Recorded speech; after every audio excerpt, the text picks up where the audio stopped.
नमस्कार, बहुत बहुत स्वागत है आप सभी का। शाम के 7 बजने वाले हैं और ये वक्त है आप सभी के पसंदीदा कार्यक्रम मारो राजस्थान का। आप सबके साथ मैं हूं प्रियंका राय। बुलेटिन की शुरुआत महासंग्राम 2024 से जुड़ी खबर से करते हुए कांग्रेस और बीजेपी की सियासी जंग रोचक हो गई है, क्योंकि मरुधरा के सभी प्रत्याशियों का ऐलान हो चुका है। 4 उम्मीदवार कांग्रेस ने और भी जारी कर दिए। इसी पर देखिए हमारी ये खास रिपोर्ट।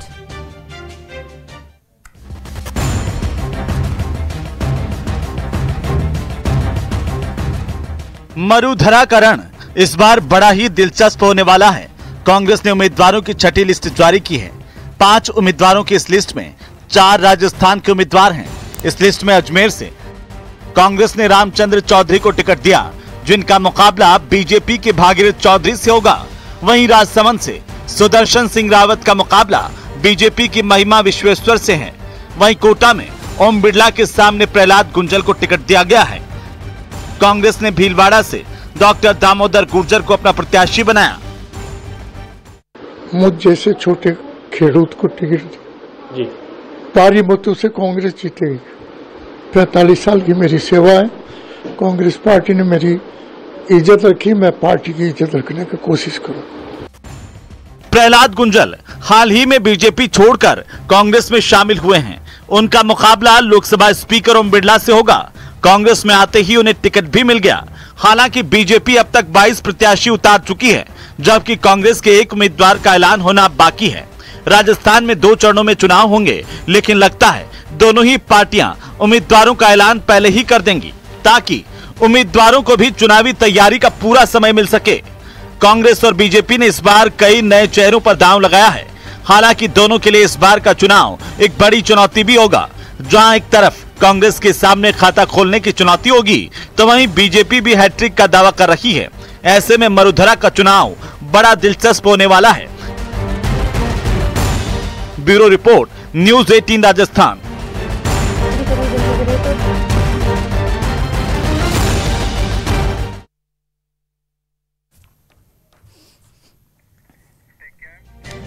और डूंगरपुर बांसवाड़ा लोकसभा सीट को लेकर कांग्रेस पशोपेश में है। कांग्रेस आलाकमान चाहता है कि इस सीट पर भारत आदिवासी पार्टी के साथ गठबंधन करे, लेकिन स्थानीय नेता इसके पक्ष में नहीं।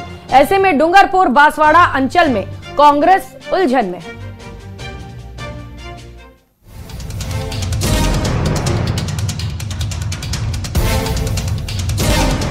कांग्रेस के लिए डूंगरपुर बांसवाड़ा लोकसभा सीट भी परेशानी का सबब बनी हुई है।